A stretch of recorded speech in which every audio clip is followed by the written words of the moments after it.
Welcome to the Pikes Peak Library District's Law Collections informational video on using Westlaw case law research. In this video, we're going to look specifically at some of the tools for doing case law research in the legal research database Westlaw. To begin, there are a few different ways that you can start your search. You can either run a search in the search bar here, or you can also browse for cases below, or look for cases by subject area using the topics and key numbers option. So let's just first take a look at browsing for cases, and then we'll run some searches and look at how the case is structured within the database. So first, let's say I want to look by topic area. And so I can go in here into topic and key numbers. Now here is the whole key number system laid out for you.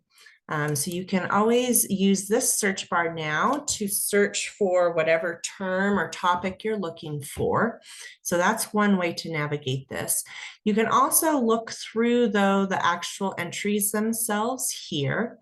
And so let's say I am interested in one of these areas, then what I can do here is next to it, after I put my mouse over it, a little eye appears. If I click on that eye, then it's going to tell me which topics are included in that key number, but it will also tell me what topics are not included and where I can find information about those particular topics. If I go ahead and click into one of the key numbers, now it's subdivided even more, okay? So you have a lot of different specific topics to describe a lot of different legal disputes. And so let's go ahead and click into one of these. It's subdivided even more in some cases. So I can go ahead and click in further. And then once I get to the end of that path, it has pulled up the 87 cases for federal jurisdiction for this specific topic area. And then you can see here in this hierarchy, it kind of tells me if I go up a level, there's even more cases. If I keep going up, even more cases. So you kind of see where it falls within the hierarchy, and then how many cases would be in each level of that hierarchy. For this topic, this is a matter of federal jurisdiction, but if you were looking at something else, you could always change the jurisdiction here to a specific state if you needed to do that. So then you could select a different jurisdiction, or let's say I was only interested, maybe not in all federal cases, but I only wanted to see what the Supreme Court cases had to do with this topic, or the Court of Appeals. So then I could narrow it down if I needed to do it that way. So that's, in essence, how the key number system works, and it's one way to browse for cases by topic area. Let's go back to the home page, and I can do that just by clicking on the logo. You can also go in here to browse cases. So if you click on that, then it gives you all the different jurisdictions. So let's say I was only interested in 10th Circuit cases in the federal court, since the 10th Circuit covers Colorado, or maybe I'm only interested in US Supreme Court cases, or perhaps I want to look at Colorado cases. So I could click on the state that I was interested in, and then it has all the different levels of courts for the federal court system as well as the state court system. Let's go back one more time to the home page. You also have trial court orders. So cases, what cases is going to include are cases that get published. So this will be cases that are at the appeals level and higher, and generally cases that will change legal precedent in some way. So that's what you're looking at when you look at cases. If you go into trial court orders and then into the specific state you're interested in, then you're getting what happens at those district level courts and lower level courts. And then back to home, we also have trial court documents. And so there are different types of documents that you can find in here. And so if you're looking for motions or pleadings, those types of documents are in trial court documents. All right, let's go back to the home page one more time.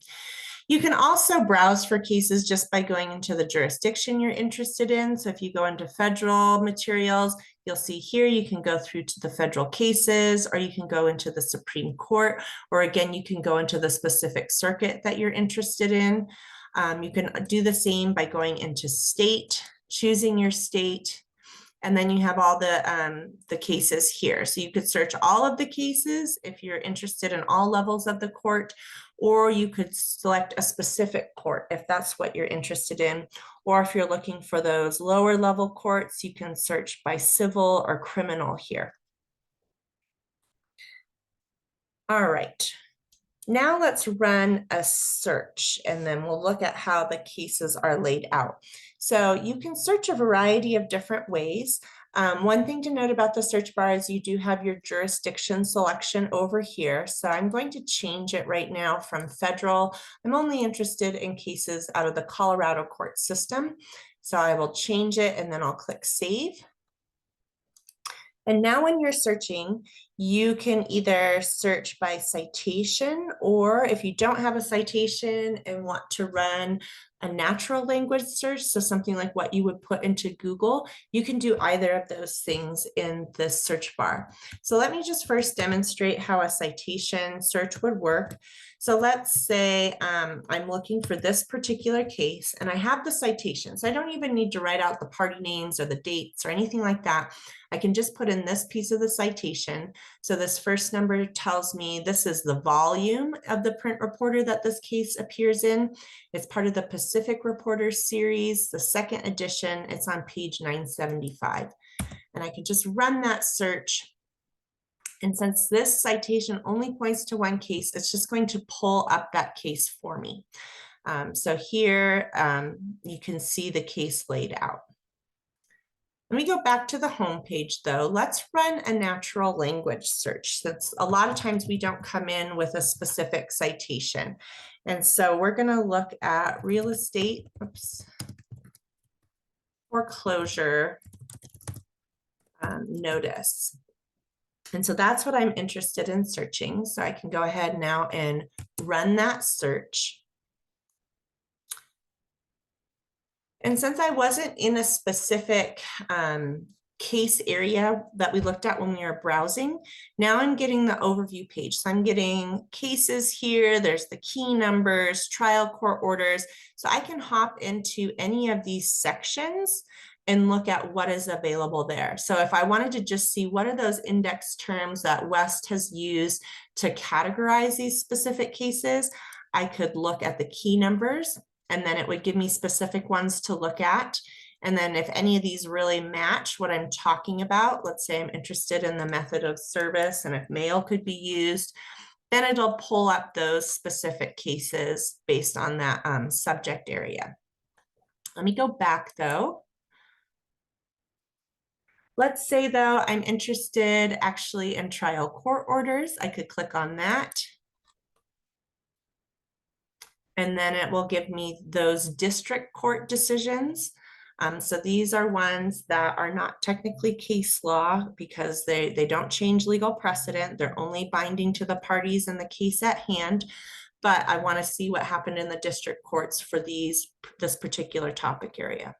Or I could also look at the trial court documents down here. And so then we have a lot of different document types, and you could go ahead and narrow it to the type of document that you wanted to if you scroll down. So if you only wanted to see the motions, you could do that. But a lot of times we're just going to go into cases because what we're looking for is case law. We want the actual cases that make up the decisions that the judges have to follow. So the ones that have changed legal precedent. So if we go into cases, you can always change how they're sorted here if you want to sort them by date or which ones get most cited, etc.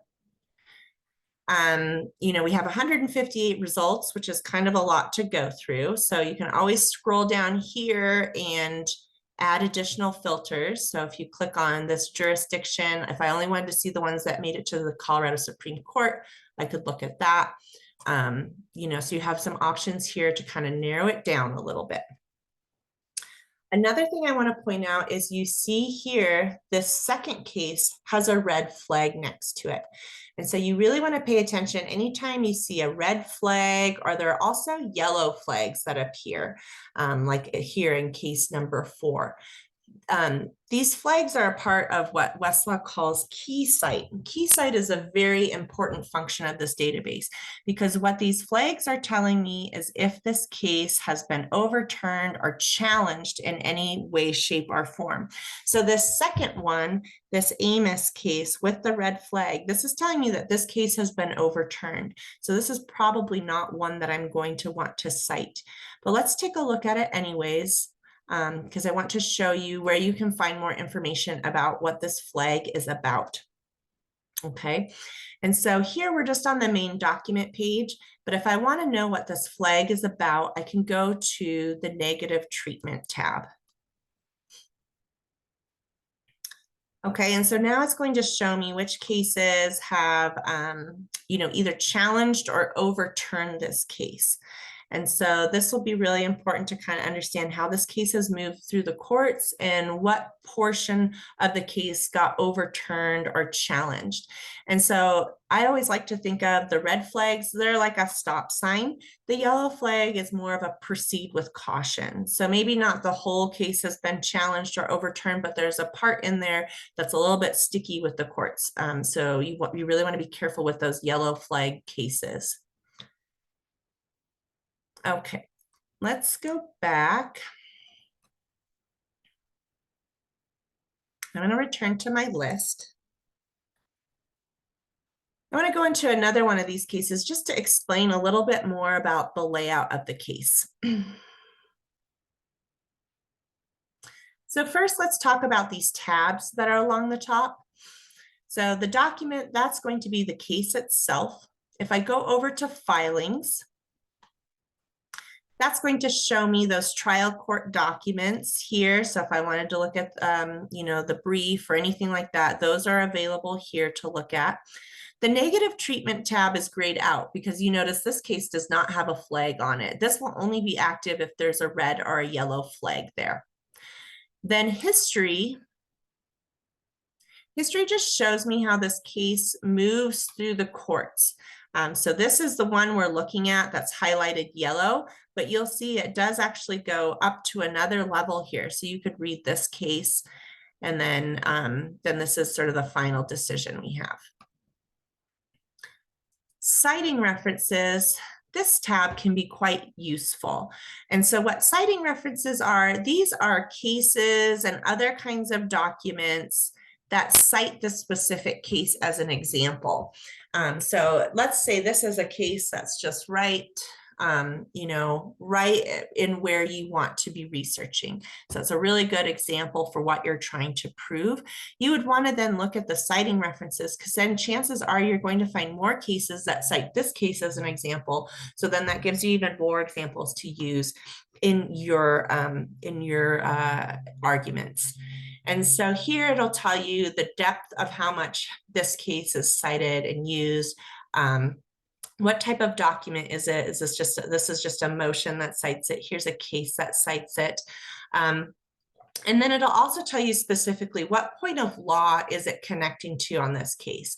And so there's these head note numbers, which we'll look at in a minute, but these head notes are kind of the different points of law that get discussed in this case. So this is telling you this one specifically touches on this area of law. Here we have contracts discussed, etc. And if it's directly quoted within the document, then you'll have these little quotation marks. So citing references can be an easy way to find more documents in the same area without having to do a lot of work. Table of authorities can also be useful. These are the authorities, so the other cases that this estates and Eagle Ridge case is using in their arguments. So again, these ones have come before this case, whereas citing references come after this case, but it can still be a useful way to find more cases and documents pertaining to whatever it is that you're researching. And then also remember, again, you have your document delivery things over here. So if you wanted any of these lists, you could email them, print them, or download them for yourself. Let's go back to the document though. So I want to talk a little bit about the structure of the case itself. And so here, along the top, it's telling me which court of appeals heard it, division for when it was heard, and then the citation for it in the print environment. And so you could also look at a scan of how it looks in the print books. And then here again is that citation and all that information. Then you have the parties' names. So your plaintiffs are the people bringing the lawsuit to the court. And then you have the defendants listed second. This is the number that that the Colorado courts assigned to this case. And then you have information about when the case was heard and decided. This synopsis, this is something that's written by an editor at Westlaw. So this is not officially part of the decision. So this is not something you would necessarily cite in a brief, but it's very useful for you to get a quick sense of what this case is about and whether or not it's going to be useful for you to keep reading it. And then the holdings are kind of the things that were found in the decision. And if we keep scrolling down, now we have those head notes. And so these are the different points of law that get discussed in this case. And so pay attention to these blue boxes because they'll appear throughout the case. So you'll know when this particular head note is being discussed. And then they map right onto those key numbers again. So again, if you're looking through the head notes and see, okay, well, this is actually the point of law that I'm trying to prove as well. So then you can always just click through to those key numbers and it'll pull up all of the cases in these specific topic areas. So this can be another way to streamline your research, and that once you find one really good case, you want to start looking at these key numbers and head notes and citing references, because that's where you'll find more of the same. So you can find more examples saying the same thing. And so you can see this case has quite a few head notes. So let's scroll through all of those. Now we have the attorneys and law firms that were involved in the case. And then you see the word opinion here. This is where the actual decision is starting. And so this is from Justice Loeb. And so that's the name of the justice or judge who heard this case and wrote the decision. And then scrolling through the case, you'll see anytime a statute is referenced, it's hyperlinked. So you can click on that and read that specific statute, or here's a court rule that you could click through and read that specific court rule. And if you keep scrolling down, a couple other things I want to point out. Anytime you see a green number, this is just the page number in the print environment. So if I was looking at this in a book, this tells me this is where page 841 starts. We'll keep scrolling. Any other cases that get cited are also hyperlinked, so you can look at those. So that could also be another useful way to find similar cases. And then here you see this blue box. This is where that head note number 1 is getting discussed. So here's where this specific point of law is getting discussed in the case. So that can be helpful to identify, well, where does this actually get shown in this decision? And then let's just keep scrolling. I want to show you a few things at the bottom.